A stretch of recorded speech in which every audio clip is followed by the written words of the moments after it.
अस्सलाम वालेकुम।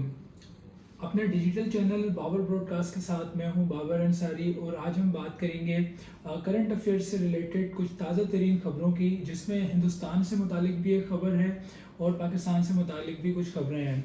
जैसा कि आप जानते हैं कि हिंदुस्तान में हाल ही में इलेक्शन हुए और नरेंद्र मोदी इत्तेहादियों की मदद से वज़ीर आज़म बन गए, जबकि दूसरी तरफ कांग्रेस ने भारी अक्सरियत के साथ सीटें जीती और अपोजिशन लीडर राहुल गांधी बन गए वहाँ पर। तो आज वहाँ पर लोकसभा का पहला इजलास था और उस पहले इजलास में जो राहुल गांधी ने अपनी स्पीच की, उस स्पीच में उन्होंने मुसलमानों को बहुत ज़्यादा सराहा और उन्होंने बीजेपी की लीडर्स के ऊपर शदीद तनकीद की। सबसे बड़ी बात ये थी कि राहुल गांधी ने अपनी स्पीच में ये कहा कि हिंदू मज़हब जो है वो किसी एक का नहीं है और नरेंद्र मोदी, अमित शाह और राजनाथ सिंह वो मुसलसल हिंदुत्व का नारा लगाते हैं और वो नफ़रत पैदा करते हैं, नफ़रत फैलाते हैं। जबकि जो मुसलमान हैं, उनके जो पैगंबर हैं प्रॉफिट मोहम्मद सल्लल्लाहु अलैहि वसल्लम, उन्होंने हमेशा बहादुरी का दर्स दिया, बहादुरी का मैसेज दिया, अमन और भाईचारे का मैसेज दिया।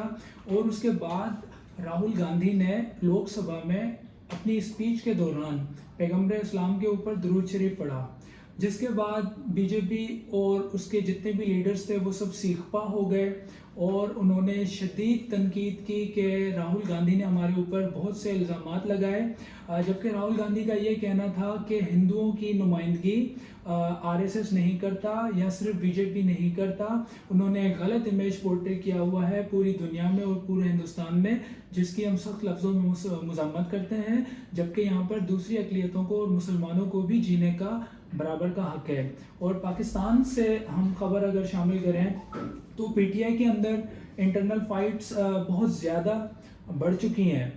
अब जैसा कि फवाद चौधरी जो कि मुख्तलिफ अदवार में मुख्तलिफ पार्टियों में रह चुके हैं, वो किसी ज़माने में परवेज़ मुशर्रफ के साथ होते थे, उसके बाद मुस्लिम लीग काफ के साथ थे, फिर वो पाकिस्तान तहरीक इंसाफ के साथ हुए और जब उनके ऊपर मुश्किल वक्त आया तो फिर वो तहरीक इंसाफ छोड़ गए। अब वो दोबारा तहरीक इंसाफ में वापस आने के लिए सर तोड़ कोशिशें कर रहे हैं, मगर तहरीक इंसाफ की जो हालिया लीडरशिप है वो फवाद चौधरी को किसी भी तौर पर कबूल करना नहीं चाहती। तो इस हवाले से उनके दरमियान नोक झोंक का सिलसिला जारी है और वो एक दूसरे के ऊपर शदीद इल्ज़ामात लगा रहे हैं, कभी शेख वकास अकरम के ऊपर, कभी हामिद खान के ऊपर, कभी बैरिस्टर गौर के ऊपर।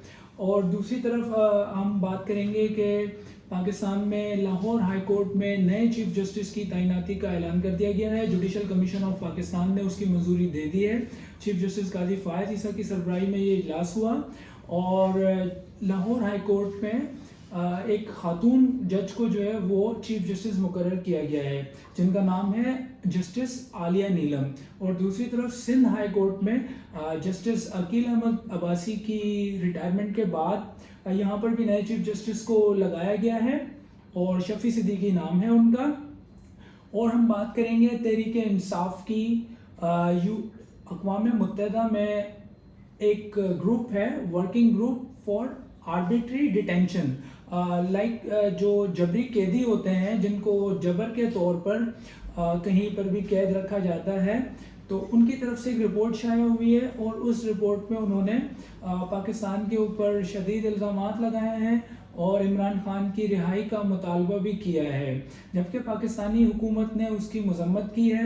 और अक़वाम मुत्तहिदा के इस working group for arbitrary detention का ये कहना है कि हमने जनवरी 2024 में पाकिस्तानी हुकूमत को ख़त लिखा था और उसमें कहा था कि हमारे पास ये तमाम इंफॉर्मेशंस मौजूद हैं कि आपने अपने एक लीडर को जो है वो जो जबर के तौर पर कैद किया हुआ है और इस हवाले से, लेकिन उनका ये कहना है कि हुकूमत पाकिस्तान ने हमें कोई जवाब उस वक्त नहीं दिया।